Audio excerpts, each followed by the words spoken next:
Digital Business Evolution? Welcome back to the show. I'm really excited for today's episode because it was requested by you. So one of our listeners had asked for this topic and I decided, wouldn't it be fun if we did a whole episode on it? So we're going to keep it short, sweet, and concise, but I know how important this topic is. So I would encourage you to listen to this one, not once, but twice, maybe even 3 times. Take down a couple notes.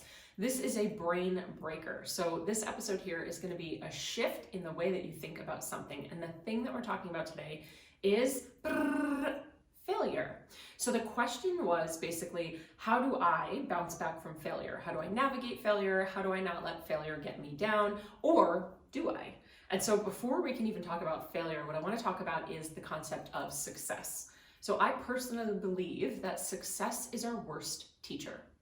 Let me say it again. Success is our worst teacher. And we're going to unpack that in just a moment. Bill Gates actually has said that success is a lousy teacher because it seduces smart people into thinking that they can't lose. What? It seduces you into thinking that you can't lose. And I know that in my experience being an entrepreneur, success has actually been the worst teacher. While it feels really good in the moment, and you think that you've had it all figured out and everything worked out to plan, or maybe there was a little bit of luck on your side, success can be the worst teacher. It's blinding. It's kind of like a wolf wearing a sheep's costume. Ooh, it's a wolf wearing a sheep's costume. What do I mean? So when you have success, and let's pause for a second, success is subjective, and our definition of success most often changes over time. I know mine certainly has. There have been seasons and chapters in my life where success was just being healthy, right? Or there were seasons where success meant I was making sales, I was making money. Success was I quit my job. Success was I got a standing ovation. Success was fill in the blank. So there's a good chance that your definition of success has changed over time, just like mine has. And what I know to be true is that it will continue to change as we are always changing, evolving, and growing. But when you break down success being this awful teacher, what happens is when you have a taste of success, you probably have an ego boost, right? You start to think that I'm great, I can do this, this is easy, maybe easier than I thought it was. People are interested, people want me, I feel validated. I now have the external permission or recognition, awards, accolades. I can go on and on and on. And what that does is it boosts the ego. And we both know that there's different types of ego. We've got sort of the good ego and the bad ego, if you will. And so without judgment, without getting into a conversation about ego, it does enhance and boost ego. By doing that, it sort of puts blinders on you. And so then all of a sudden you can't see clearly. You have a false sense of ease. You have a false sense of what success would even take, what success would require of you. You might even have a false sense of what it gives you. I have this conversation all the time with my clients about, I want you to hit the 10K month. I want you to have the 100K year. I want you to have the $1 million year. And I hate to be the bearer of bad news, but there's no parade. Like nothing happens. There's no confetti. There's no balloons. Nothing happens when you hit those numbers. And for most of us, you feel really good and you feel really successful for just a few minutes. And if you're anything like me, it actually wears off pretty quickly. And then it's sort of, what's the next thing? What am I chasing next? What's the next milestone, award, accolade? And I share stories all the time of when I was in the fitness industry. And I worked my butt off, quite literally, going to the gym for hours and dialing in my food and carrying my gallon jug of water so that I could make it in the industry, be the celebrity trainer, get into the magazines. And I'll never forget the first 8-page spread that I had in a fitness magazine. I was really proud and really happy and just so over the moon for a few moments. And if I'm being honest, after the few moments sort of died off, it was like, yeah, but it wasn't a cover. And the first time I got a cover of a magazine, that also wore off pretty quickly because it wasn't the best cover. It wasn't the cover that I wanted. It wasn't a big enough magazine. And I know if you're listening, you definitely have experienced things like this before as well. So success becomes this ego boost, which gives us these blinders and it becomes confusing. It also gives us a false sense of how we got there. It gives us a false sense of ease. It gives us a false sense of what is required. And the next thing is it sort of puts a gap, like a divide or a barrier between reality and the appearance of what is happening. And this is for you. So I promise we're going to talk about failure in a moment, but we can't talk about failure without first talking about success. The other thing that I deeply, deeply believe, and I've had this happen to me, is when I do have any glimmer of success, whatever that definition might be at the time, I then feel like I've made it. I did it. I got it. I have it. I've made it. And that feeling, those thoughts of I have it, I got it, I did it, usually then relate or correlate to stopping learning, stopping growing, stopping being the investigator. When I talk about business, when I look at my business, I love to look at my business through the lens of a scientist.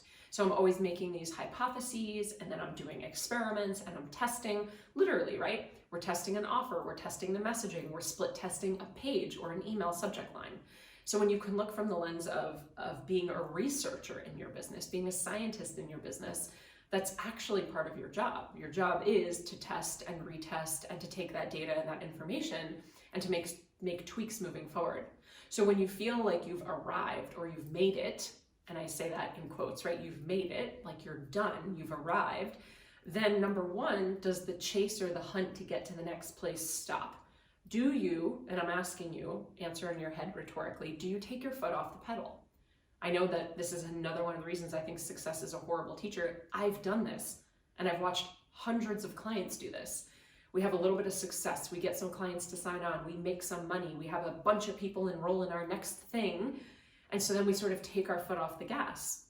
And the thing that got us there in the first place is now all of a sudden the thing that we maybe stopped doing, or we stopped doing it at the capacity in which we were doing it. Let's break this down to just content. So maybe you're posting content 5 times a week and you're super intentional and you're putting it out there and you're considering when you're making your content, who is it for and what problem does it solve and what's the solution and how can I help?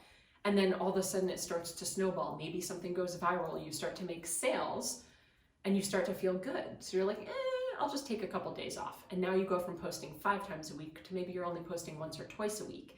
And you're losing that consistency and people aren't seeing your content anymore.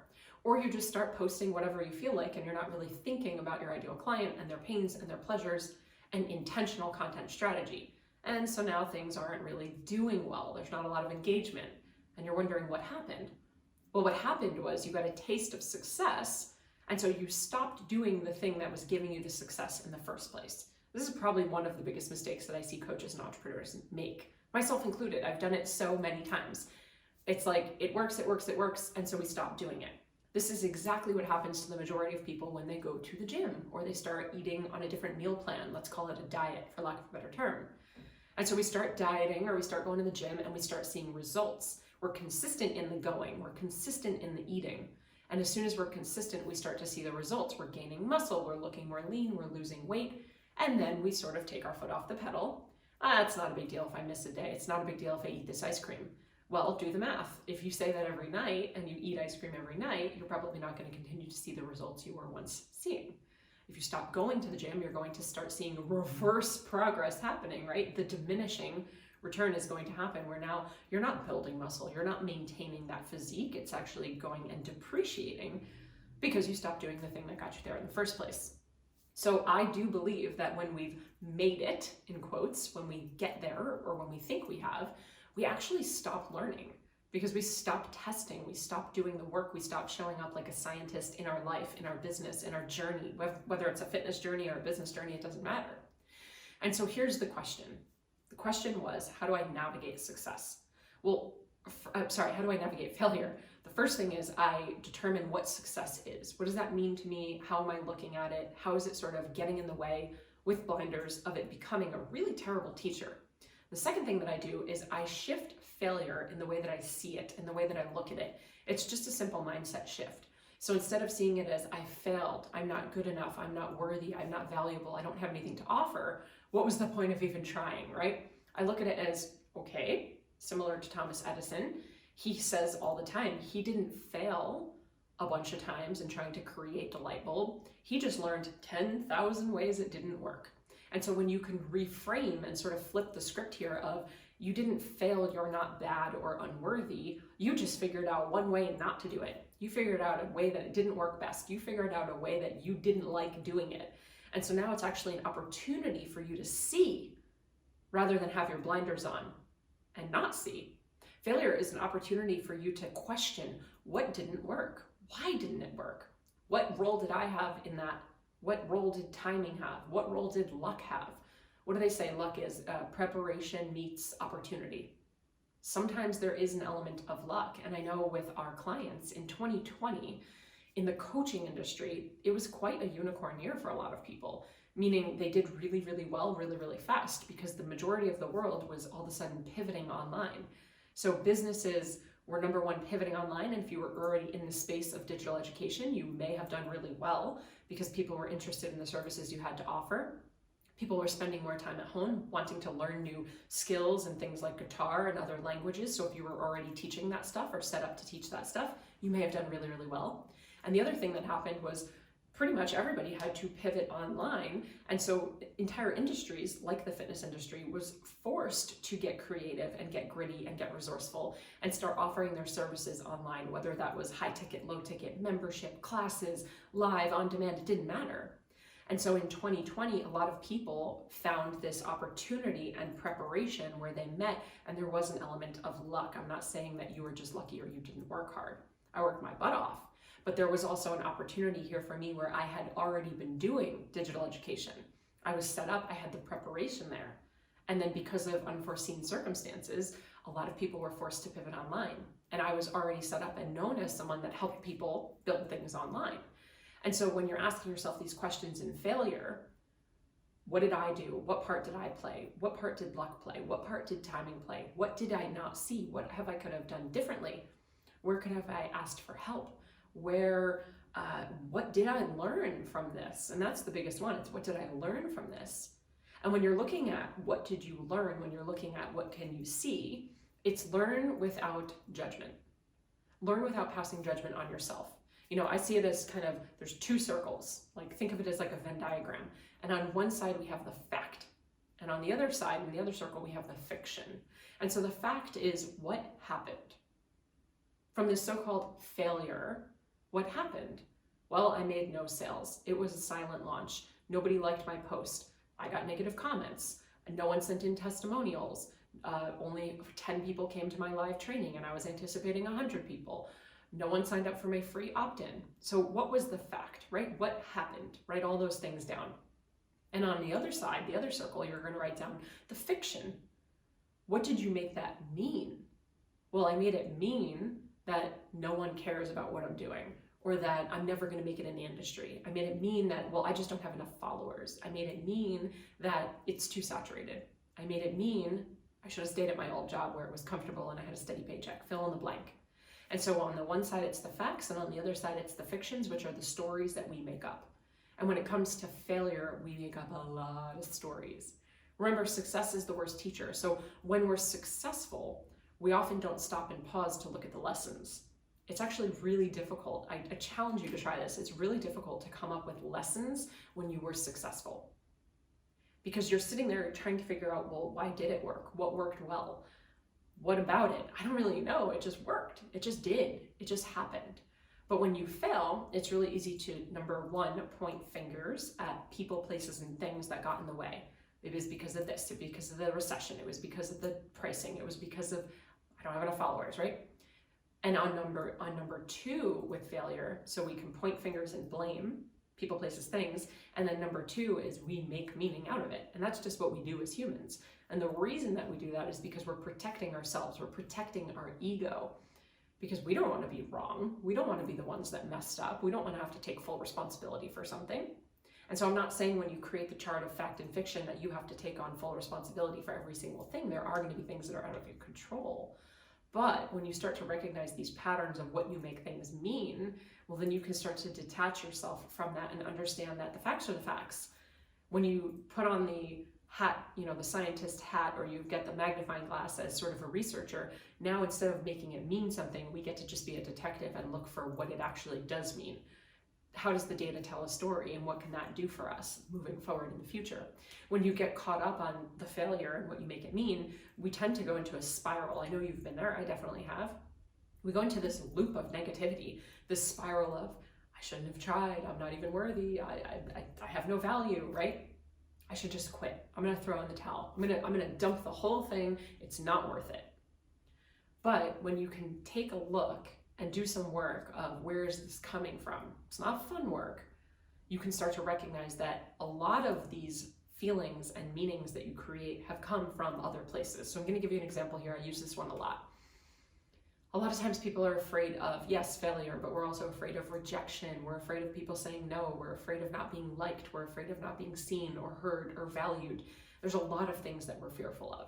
And so we're going to kind of peel an onion here, or this is the little analogy we're going to use. So I've shared this story before, but I grew up in a household of artists. My mom is an artist. She's a professional artist by trade. That was her job my whole life. She did everything from medical illustration to pottery, and everything in between.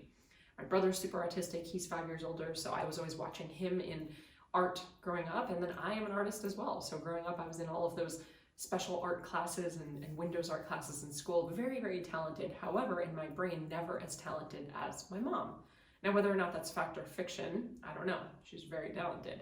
But what I will tell you is that at a very young age, and I only realized this a couple years ago in my mid-30s, at a very young age, I created a story that my art wasn't good enough. And the reason that I created that story was because when I was in kindergarten or first grade or whatever it was in elementary school, I would make art and my mom and dad didn't hang it on my refrigerator. But when I would go to my friends' houses, I would see that their artwork was hung up on their refrigerator. And so I connected these dots and I made this mean in my head that my artwork wasn't good enough to be displayed at home. Now, my brother's artwork wasn't displayed either, but as a 5-year-old or a 7-year-old, I couldn't see past the fact that I just was upset that my artwork wasn't displayed. And I never went back to my parents and asked them that when I was a kid. But I subconsciously created this story that my artwork wasn't good enough, and that because it wasn't good enough, my parents didn't want to showcase it in the home. And so I carried this story with me for 20-something years that it just was never good enough, which meant that I wasn't good enough. And so that fed into my sort of perfectionism and need to be perfect and have all these awards and accolades. And I needed to win at any cost. And I've talked about that before too. And in my mid-30s, a couple of years ago, I realized as I started to peel the onion layers away, going, why do I not do art anymore? How come I suppress that? Why don't I ever feel like my art is good enough? I'm embarrassed, I'm ashamed, I'm afraid to put it out into the world. Even though art is like totally subjective and there's no right or wrong way to do it, why have I been pushing that down? Well, where's that coming from? And I started to go back to the first time that I remembered feeling like my artwork wasn't good enough. And the very first memory I had was around, kindergarten or first grade. Now, I'm not saying anything is wrong with my parents. They didn't do anything wrong, but it came from this feeling of, wow, I brought something home, and while they said they liked it, they didn't show that they liked it. And so at a very young age, as I'm peeling the onion, I started to connect the dots. Well, when they didn't show me, then I felt it wasn't true. And if it wasn't true, then did it mean I wasn't good enough? And if I wasn't good enough, was I actually worthy? And if I wasn't worthy, was I loved? The answer is yes. But this is how crazy our brains are. They do this, they connect the dots, they make meaning out of things. And so if you're afraid of failure, we can talk about what's the definition of success and how can you rework the way that you're looking at failure. And we can talk about all these things that I'm saying. But ultimately, there's an opportunity here for you to also do the work with yourself on where is this fear coming from? The fear of failing or succeeding or getting rejected or not being enough or not getting invited or being left out. Where is it actually coming from? So the exercise I would have you do here is try to think back and remember the first time that you felt that feeling. And where in your body did you feel that feeling? Was it in your heart? Was it in your gut? Was it in your mind? And how can you love on that little child version of yourself, because it probably was a while ago, and how can you love on that version of yourself and remind yourself that you are safe? And now, only now can we approach failure from the lens of, okay, I'm safe, I'm worthy, regardless of my awards and accolades. I am enough, I am valuable, I am loved. That was a story that I created, and the crazy thing is I told my parents about it a few years ago when it came up, and they were like, honey, do you know why we didn't hang your artwork on the fridge? I said, no. It wasn't magnetic, Jess. I'm like, what? We didn't have a magnetic fridge. We had a different type of refrigerator, and it was like wood or something like that, and they couldn't hang anything on it, and my mom just didn't want to put tape on it. That was the reason, but for 20-something years, I carried the meaning of I wasn't good enough, and that's why I didn't hang it. So when you're looking at failure, we can look at the fact and the fiction. What is the meaning that you're giving it?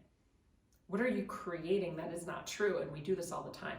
Think about a time that maybe someone that you were dating or loved or a friend or a spouse didn't text you back. especially if it was after like a heated conversation. Or your loved one or friend goes out for the night and they say they're going to text you when they get home and they don't, and all of a sudden your mind starts to spiral. What if something happened to them? Oh my gosh, and then is it my fault? I shouldn't have let them leave. What happened, right? And you're calling and they don't pick up, and we can create these crazy stories. We do the same thing when it comes to failure. So what's the meaning that you're giving it? And then just reminding yourself again and again and again that while we're all grasping and reaching and chasing success, the definition of success is always going to change, and success truly is the worst teacher. So I encourage you today to sit down and see if you can come up with the lessons from the last thing that you were successful at and the lessons from the last thing that you quote unquote failed at, and see which list is longer. I can almost guarantee you the failure lessons are going to be much, much, much deeper and much, much, much longer. And when you can look at it from a detached lens of, this doesn't mean anything about me, I don't have to make this mean anything, these are just the facts. This worked and this didn't, and this is why, and this date and Mercury and retrograde and whatever it might have been, right? These are the lessons that I've learned. And then it's your job to take those lessons back and do it again and again and again and again, just like Thomas Edison. If he had quit on the 3rd try or the 12th or the 50th or the 100th or the 700th, we wouldn't maybe have a light bulb, or he wouldn't have been the person who had invented it. But he was willing to put himself out there thousands and thousands of times. Okay, well, that didn't work. Let me try something else. That didn't work. Let me try something else. Without it making it mean something about him, where he just wanted to crawl into a ball, I'm sure, and cry and give up and quit. So how do I navigate failure? Well, number one is looking at success and understanding it's a really terrible teacher. And I'm really glad when I do have success, but it blinds me. And it's very confusing. It gives me a false sense of reality. And it's really hard to determine what actually I did learn from that success. I reframe the way that I look at failure. It doesn't mean anything about me. I can discern the fact and the fiction. I separate the two. And then I just take the lessons and I continue moving forward. So that's how I navigate failure. I hope this was helpful. I would love to hear from you, sort of what ahas you had. Are you T-charting this out? Are you playing with fact and fiction? Have you sat down and brain dumped out lessons from your last success and lessons from your last failure? If so, I would love to hear from you. So take a screenshot, share this out on social media, tag me at I am Jessica DeRose. Let me know the parts that you loved. Let me know what you're working through. Of course, let me know whatever questions you have so we can film more episodes that are for you, because that's what this is for. And it would mean the world to me if you took a second to rate and review. Leave a review. We're doing a review of the week on the episodes each week. We're shouting you out and sharing what you have to say. This just helps us get in front of more people, which means we get to impact more lives, more businesses. And by doing that, you get to impact more lives and more people. And so that right there is the ripple effect. So give us a rate, give us a review, share your takeaways, shout me out, and tag me on Instagram so I can say what's up. I am Jessica DeRose. And as always, cheers to your evolution. Thank you so much for tuning in. If you loved this episode, I invite you to be a part of our ripple effect and share it with a friend. And please, if you feel called, take 30 seconds to leave a 5-star review, and I'll be forever grateful. Until next time, cheers to your evolution.